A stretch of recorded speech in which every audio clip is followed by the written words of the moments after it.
ओम श्री वेद पुरुषाय नमः। नमस्कार। क्लास नंबर 66 श्रीमद् भगवद गीता जी शंकराचार्य जी के भाष्य के अनुसार तो आरंभ किया जाता है।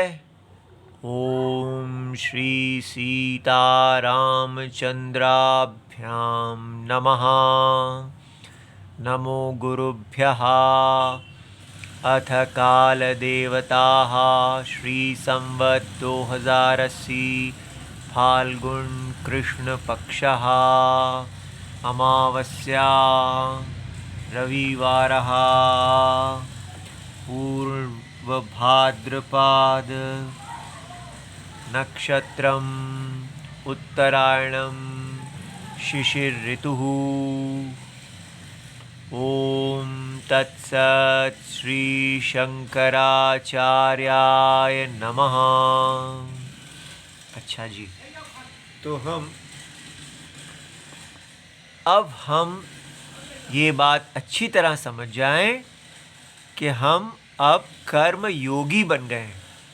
ठीक है, अब इतने हमने भगवद गीता सुन ली है तो अब हमको ये पता चल गया है कि जो भी हम अब कर्म करेंगे उसको हम भगवान की आराधना के रूप में करेंगे, भगवान के यज्ञ के रूप में करेंगे कि हे भगवान, हम अब समझ गए हैं कि आप जगत की आत्मा हैं और ये पूरा जगत आपका शरीर है और हमारा शरीर, हमारे सारे शरीर जो हैं वो आपके ही शरीर के अंदर हैं और इसलिए हमारे शरीर के द्वारा जो कुछ भी कार्य हो वो वास्तव में आपके शरीर का कार्य होना चाहिए। तो आत्मा की जो आज्ञा है, जैसे एक पेड़ में सारे पत्ते जो भी कार्य करते हैं वो सब वृक्ष के शरीर के वर्धन के लिए करते हैं, ना कि पत्ते अपने शरीरों के वर्धन के लिए करते हैं। इसी प्रकार हमारा शरीर भी एक पत्ते के समान है और आपका शरीर पूरे वृक्ष के समान है। तो हम जो भी कार्य कर रहे हैं वो आपकी आज्ञा, वृक्ष आज्ञा के अनुसार होना चाहिए। वो हमारे लिए इस महायज्ञ में, वृक्ष रूपी यज्ञ में हमारी आहुति होना चाहिए। और ये एक अनन्य न अन्य, अपने आप को परमात्मा के शरीर और परमात्मा से अन्य नहीं देखते हुए होना चाहिए। सो हमारे मन से ईश्वर अन्य हैं, हम अन्य हैं, ये बुद्धि अब चली गई है और हम बहुत प्रसन्नता से ये देख रहे हैं कि ये सब भगवान ही हैं। सारा जगत भगवान का शरीर है, हमारा शरीर उनके शरीर के अंदर है और हम बस इस महायज्ञ में जो हमारा स्थान है उस स्थान में बैठे इस यज्ञ की पूर्ति कर रहे हैं। ना हमें यहाँ कुछ लेना है, ना हमें कुछ देना है। भगवान का शरीर की वृद्धि में भगवान के अंदर जितने छोटे शरीर हैं उनकी वृद्धि अपने आप हो जाती है। इसलिए हमें अब अपने स्वामी मिल गए हैं। ठीक है, तो ये ऐसा है जैसे हम सब स्त्रियां हैं और भगवान एक पुरुष हैं, तो प्यार का संबंध, सारी स्त्रियां गोपियां हैं और भगवान एक कृष्ण रूप है। इसलिए हम सब अनेक प्रकार की गोपियां हैं और हम सब का भगवान में ही अनुराग है। और भगवान की तुष्टि के लिए, अपनी आत्मा की तुष्टि के लिए जो परमात्मा हैं, हम सब अपने अपने यज्ञ स्थान में अपने अपने तरीके से उनकी अपने कर्म के द्वारा आराधना करते हैं। ठीक है, तो अभी हमें नहीं पता हमारा वैदिक धर्म क्या है, उसको कैसे करना है, पर हम भगवान के आराधनाशील हो जाएंगे तो अपने आप भगवान धीरे धीरे हमें योग्यता देंगे, ज्ञान देंगे और हम अपने कर्म में स्थित हो जाएंगे। इसलिए अब दुख भरे दिन बीते रे भैया, अब सुख आयो रे, रंग जीवन में नया लायो रे। इस प्रकार प्रसन्न चित्त हो गए, चाहे कुछ भी नहीं बदला, हमारे कर्जे, हमारे लोगों के द्वारा किए गए तिरस्कार आदि सब वैसे के वैसे ही बने हुए हैं, लेकिन फिर भी सब कुछ बदल गया, ऐसा हमें लगना चाहिए। और अगर नहीं लग रहा तो इस दिशा में हमें धीरे धीरे धीरे बढ़ना चाहिए। तो अभी हम जो इतनी मेहनत कर रहे हैं, बार बार हर रोज़ ये समय लगा रहे हैं, वो श्रम नहीं लगना चाहिए, वो प्यार लगना चाहिए। जैसे जो प्यार करते हैं उनको थकान होती ही नहीं है, ठीक है। वो तो सब कुछ करना चाहते हैं अपने प्रियतम के लिए, और हमको एक ऐसा प्रियतम मिला है जो हमसे अन्य ही नहीं है। ये बड़ा जादू का प्रियतम है, ठीक है। बाहर का कोई लवर मिले तो उसके साथ प्रॉब्लम हो जाती है कि कैसे उसके अनुसार बने, लेकिन यहाँ जो इंटरनल लवर मिला है उसके साथ उसके अनुकूल होना बहुत ही सरल है, क्योंकि वो हमारा ही सत्य है। तो असत्य को छोड़ के सत्य की तरफ मुड़ना है, समझ गए। तो अब हम, चाहे हमें इस भगवत गीता को पढ़ने में कठिनाई हो रही है, श्रम है, एक मुश्किल है, लेकिन ये श्रम लव श्रम है, लव एफर्ट है, एफर्ट फॉर लव। उसमें कोई कठिनाई नहीं होती, उसमें बहुत खुशी होती है, ठीक है। अच्छा जी, तो अब हम यहाँ पिछली क्लासेस के बल पे ये समझ गए हैं कि दो प्रकार की निष्ठाएं हैं। एक को कहा कि ज्ञान निष्ठा और दूसरे को कहा कर्म निष्ठा। तो ज्ञान निष्ठा वो है जो व्यक्ति समझ गया है कि ये आत्मा अकर्ता है, अभोक्ता है, तो उसको हम कहेंगे ये जो ज्ञान आप में उत्पन्न हो गया है, अब आप इस ज्ञान में स्थित रहिए और सदा आत्मा को अकर्ता अभोक्ता देखते रहिए। उसको कहते हैं ज्ञान निष्ठा, उसको ही सांख्य बुद्धि कहते हैं।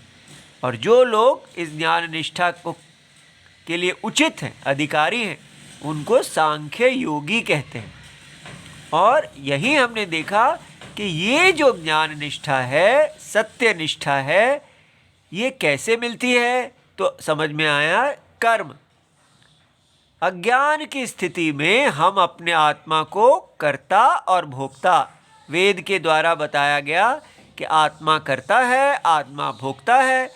तो इसलिए आत्मा जो कर्ता भोक्ता है, उसके लिए जो कर्म हैं, उसके हम उसमें से काम्य इच्छा, फल की इच्छा को छोड़ते हैं कि फल की इच्छा तो अगर हम उन कर्मों को करते हैं तो हमें पुनः शरीर की ही प्राप्ति होती है, संसार की प्राप्ति होती है। तो हमें तो मोक्ष साधनम चाहिए।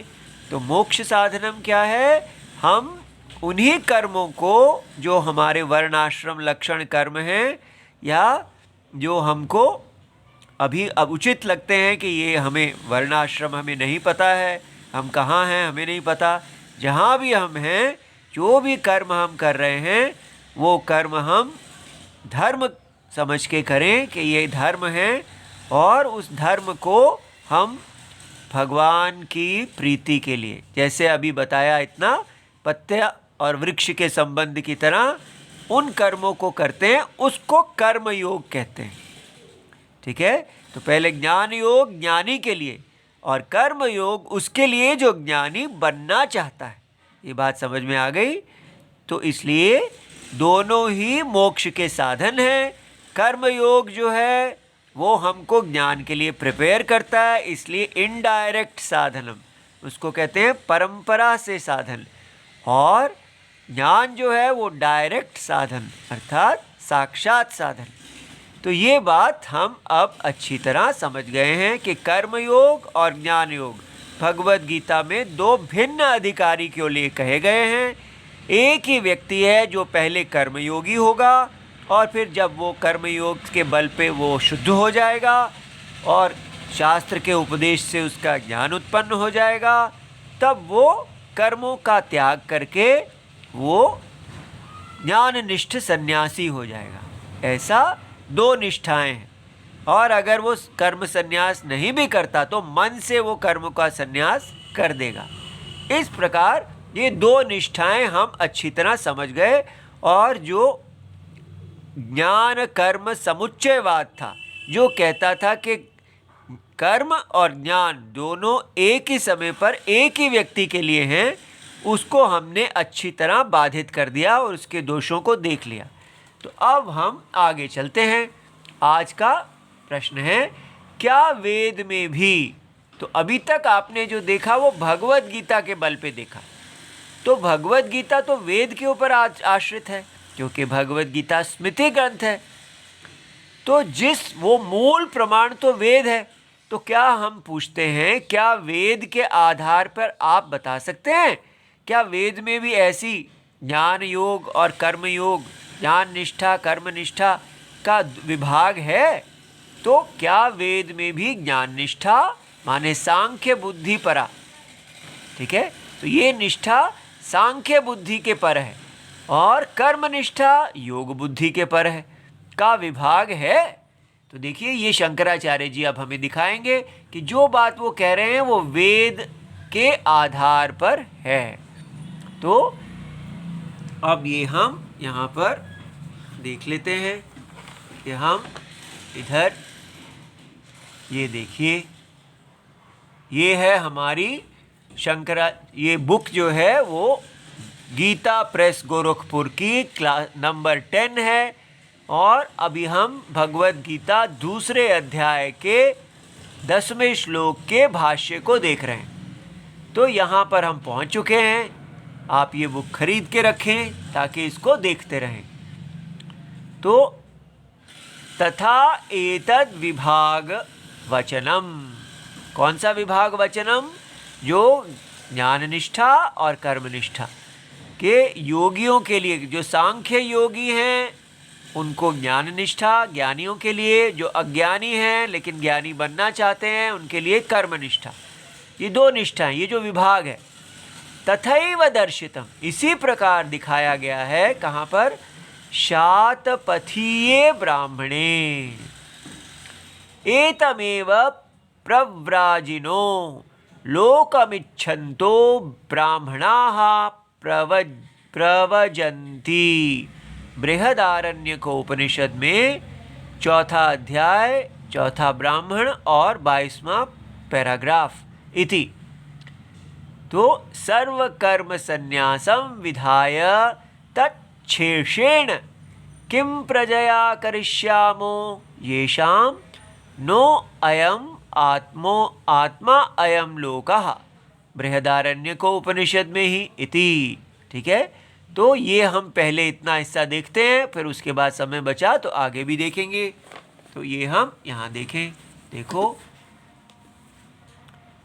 यहाँ प्रश्न यही है कि जो कुछ आपने अभी कहा, क्या वो वेद में भी कहा गया है? तो शंकराचार्य जी दिखा रहे हैं, यथा एतद् विभाग वचनम तथा एव दर्शितम शातपथीये ब्राह्मणे। जिस प्रकार, यथा, गीता शास्त्र में इन दोनों, कौन से दोनों? ज्ञान योग की निष्ठा और कर्म योग की निष्ठा। ठीक है, तो ज्ञानी की निष्ठा और जो ज्ञानी बनना चाहता है उसकी निष्ठा। ठीक है, ज्ञानी का साधन और जो ज्ञानी बनना चाहता है उसके लिए साधन। यहाँ योग शब्द है जोड़ने का साधन, माने योग माने ज्ञान ही साधन है जिसके लिए कर्मयोगी, और कर्म ही साधन है। योग माने साधन जो जोड़ता है, योग माने जुड़ना। समझ गए?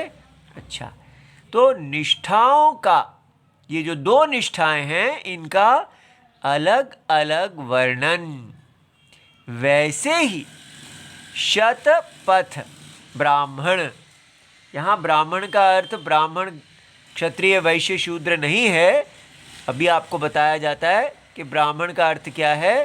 तो एक सेक्शन है वेद में जिसको कहते हैं शतपथ ब्राह्मण, में भी दिखाया गया है।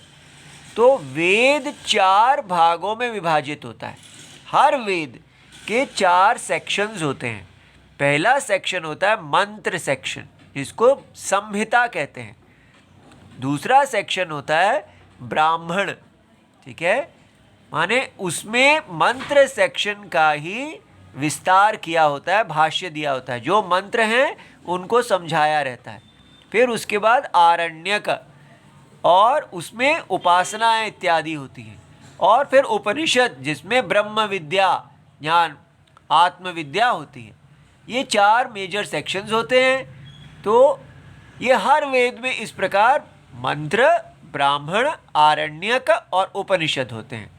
तो मंत्र, ब्राह्मण, आरण्यक प्रायः कर्म कांड है, इसको कर्म कांड कहते हैं, कर्म का सेक्शन। और उपनिषद को ब्रह्म विद्या का सेक्शन कहते हैं।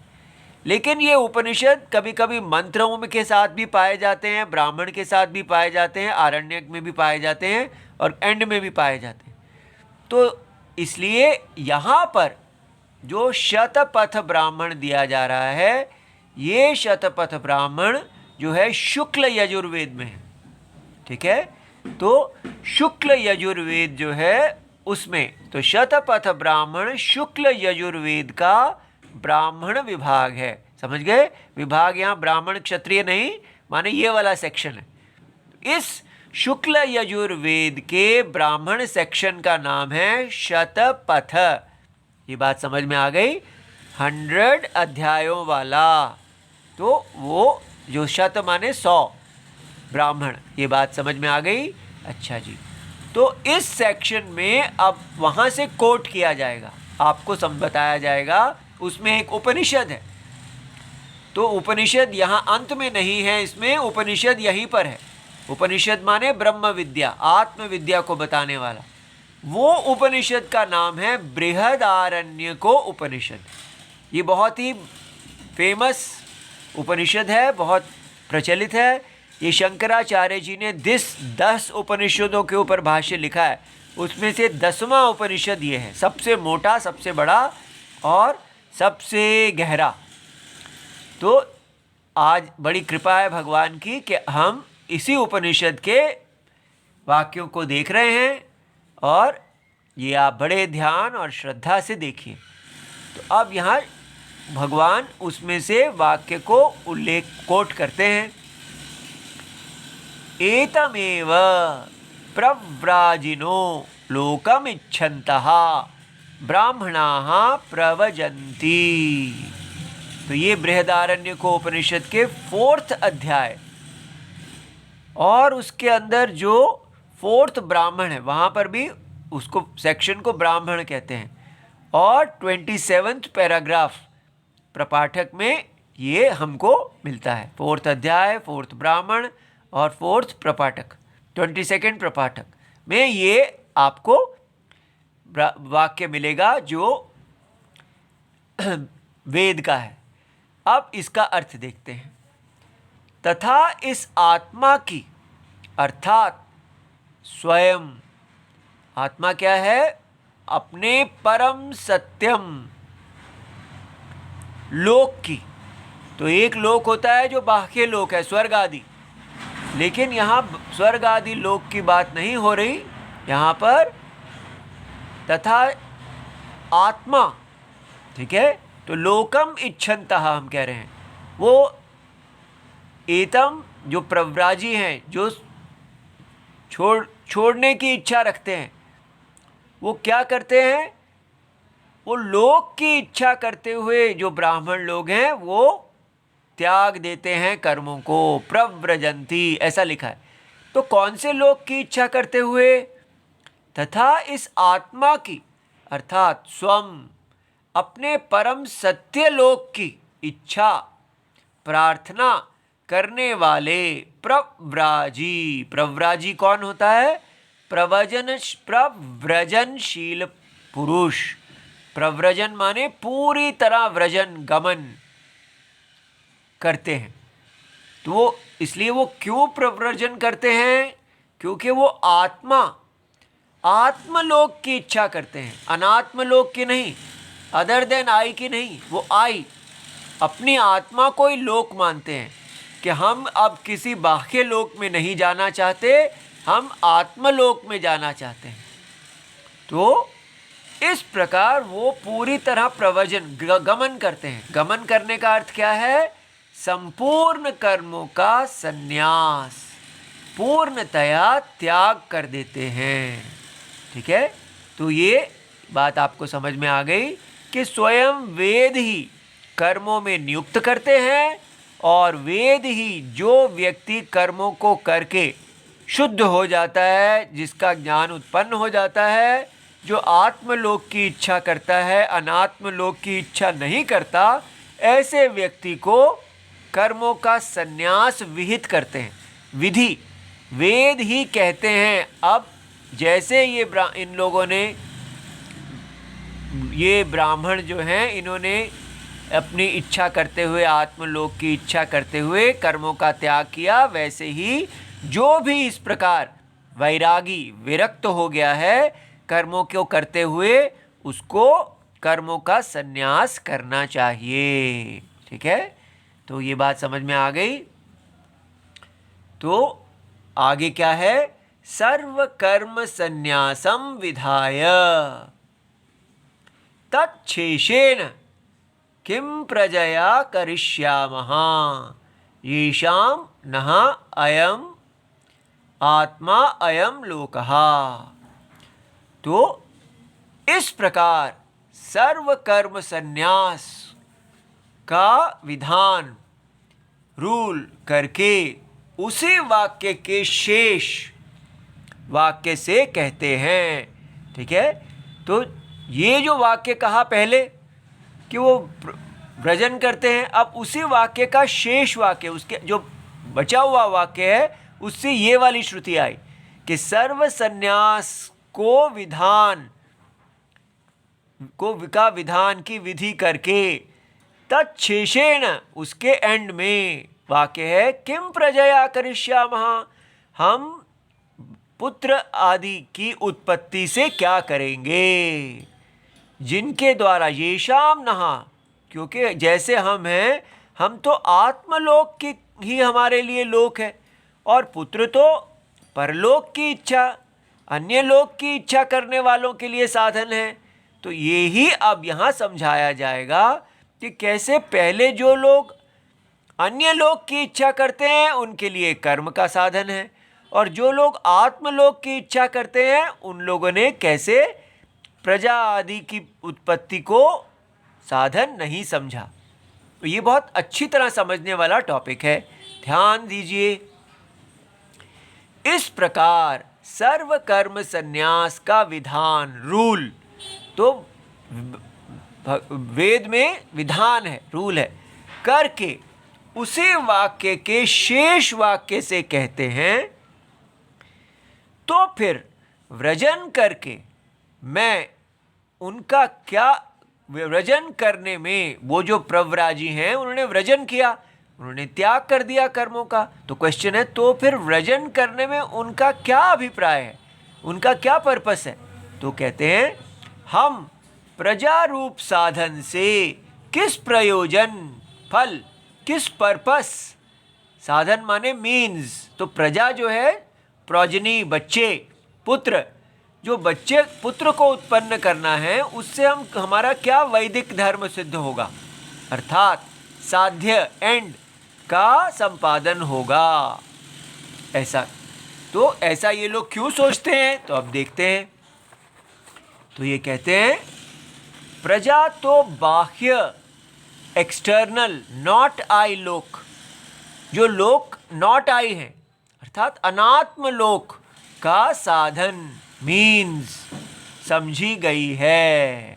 ठीक है, तो वेद में प्रजा जो पुत्र है, पुत्र की उत्पत्ति जो व्यक्ति पुत्र की उत्पत्ति करता है और उसको वैदिक कर्मों में लगाता है, ठीक है, और तो वो पुत्र की उत्पत्ति से लोक प्राप्ति, ऐसा करने वाले को लोक की प्राप्ति फलम है। तो वो हम यहाँ देखते हैं कैसा है। तो इसलिए वो ये जो लोग प्रवचन कर रहे हैं वो ऐसा कहते हैं, प्रजा तो बाह्य नॉट आई लोक का साधन मीन समझी गई है, और वह बाह्य लोक हमारे लिए आत्मा से भिन्न नहीं है। ये बहुत इंटरेस्टिंग है कि वो बाह्य लोक तो आत्मा के अंदर ही है, क्योंकि आत्मा जल है और वो सारे लोक लहरें हैं, इसलिए वो तो हमें पहले ही प्राप्त हो जाएंगे, ऐसा नहीं हम कुछ छोड़ रहे हैं। ये बहुत इंपॉर्टेंट है। इसीलिए कहा था कि भगवत गीता वेद जो है वो सर्व पुरुषार्थ प्राप्ति है। इस संसार में जो कुछ भी प्राप्त करने योग्य है वो आपको आत्मा को प्राप्त करने से ही प्राप्त हो जाएगा। सत्य को प्राप्त करने से, रस्सी को प्राप्त करने से सांप अपने आप मिल जाएगा। इस प्रकार जो सत्य को प्राप्त कर दिया तो सत्य में जितना विकल्प है वो सब आपको मिल जाएगा। इसलिए और वह बाह्य लोक हमारे लिए आत्मा से भिन्न नहीं है, तथा हमारा आत्मा भी आत्मा होने के कारण ही किसी साधन से उत्पाद्य नहीं है, ठीक है, किसी साधन साध्य से, साधन साध्य। अब ये दूसरा पॉइंट भी बहुत इंपॉर्टेंट है कि एक तो ये कि जो बाह्य लोक हैं सब इफेक्ट हैं, वो कारण है, जैसे जल के अंदर ही सारी लहरें हैं, इसलिए ये सब तो हमको पहले ही प्राप्त हो जाएंगी। दूसरा, हमारा आत्मा भी आत्मा होने से के कारण किसी साधन साध्य से उत्पाद्य। तो कर्म जो होता है वो केवल 4 प्रकार का होता है। उत्पाद्य, वो किसी चीज़ को आप प्रोड्यूस कर रहे हैं, तो आत्मा जो है वो तो आई है, आई को आप प्रोड्यूस थोड़ी कहेंगे, आई तो पहले ही वहाँ है। इसलिए आई जो है, आत्मा जो है वो उत्पाद्य, प्रोड्यूसेबल नहीं है, प्रोडक्ट ऑफ प्रोडक्शन नहीं है। ये बात बहुत इंपॉर्टेंट है। कर्म जो है वो प्रोड्यूस करता है, लेकिन आत्मा तो प्रोड्यूसर है, तो प्रोड्यूसर तो पहले ही वहाँ पर है। फिर आत्मा आप्य, आप्य माने रीचेबल, जैसे आप यहाँ अयोध्या पहुँचते हैं तो अयोध्या क्या है, आप्य, लेकिन आत्मा में थोड़ी आप पहुँचेंगे, आत्मा तो पहले ही पहुँचे हुए हैं, ठीक है। अयोध्या अनात्मा है, तो आप दिल्ली से चलते हैं और अयोध्या पहुँचते हैं, लेकिन आप अपने आप से चल के अपने आप में थोड़ी पहुँच जाएंगे, आत्मा में तो पहले ही पहुँचे हुए हैं। तो कोई कर्म आपको अपने आप में नहीं पहुँचा सकता, इसलिए आत्मा आप्य नहीं है। फिर विकार्य, चेंजेबल, चलो हम कुछ चेंज के द्वारा, केमिकल चेंज, फिजिकल चेंज, दूध से दही जैसे बनती है उस तरह आत्मा को बना लेंगे। अरे आत्मा विकार्य थोड़ी है, आत्मा तो सभी विकारों का साक्षी है, इसलिए आत्मा को चेंज से भी आप रीच नहीं बना नहीं सकते। फिर अथवा संस्कार है, चलो प्योरीफाई कर देते हैं, ठीक है, जैसे हम गोल्ड को प्योरीफाई करते हैं, उसकी इम्प्योरिटी निकाल देते हैं, वो प्योर हो जाता है। तो इसी ऐसे प्रोसेस से हम आत्मा को प्योरीफाई कर लेंगे। आत्मा प्योरीफिकेशन की कोई आवश्यकता नहीं है, क्योंकि आत्मा नित्य शुद्ध है, साक्षी है, सभी दोषों का वो साक्षी है। इसलिए आत्मा जो आई है वो कर्मों के द्वारा साधन और साध्य, एंड्स एंड मीन्स रिलेशनशिप आत्मा पे नहीं लगता, अनात्मा पे लगता है। ये बात समझ में आ गई। इसलिए वो लोग कहते हैं कि ये जो एंड्स एंड मीन्स रिलेशनशिप है, it is not any more relevant for us. Ends and means relationship लगा के हमने जो निष्काम कर्म किया, भगवान से प्यार किया, उससे हमें वैराग्य मिल गया है, अब हम आत्मा को ही विचार करेंगे। इसलिए ये सब हमारे लिए अब साधन नहीं है। तत्र च प्राग्दार परिग्रहात् पुरुषः आत्मा प्राकृतः धर्म जिज्ञासा उत्तर कालम लोकत्रय साधनम पुत्रम द्विप्रकारम च वित्तम मानुषम दैवम च तत्र मानुषम वित्तम कर्म रूपम पितृलोक प्राप्ति साधनम सो अकामयत।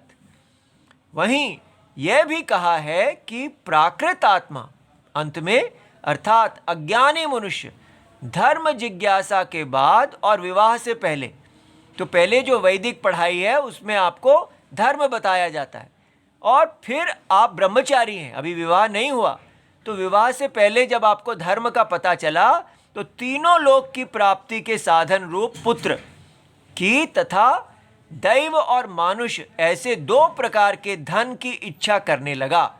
तो मनुष्य को जब वे धर्म के बारे में पता चलता है तो उसको वो कहता है कि पुत्र से तो तीनों लोक प्राप्त होते हैं, पितृलोक, देवलोक और मनुष्य लोक, तो मैं इसके लिए मनुष्य लोक, मनुष्य का जो साधन है वो क्या है, इसमें पितृलोक की प्राप्ति का साधन रूप कर्म है। वैदिक कर्मों से पितृलोक मिलता है, वो तो मनुष्य धन है, और देवलोक की प्राप्ति का साधन रूप विद्या, मेंटल एक्शन है। तो मेंटल एक्शन माने उपासना, वो देवधन है। तो इस प्रकार ये जो सेक्शन है ये हमने जल्दी में देखा है, ये कल हम फिर से देखेंगे। तो अभी हम यहीं समाप्त करते हैं। ओम नमो भगवते वासुदेवाय इति सर्वम शिवम। जय जय सीताराम।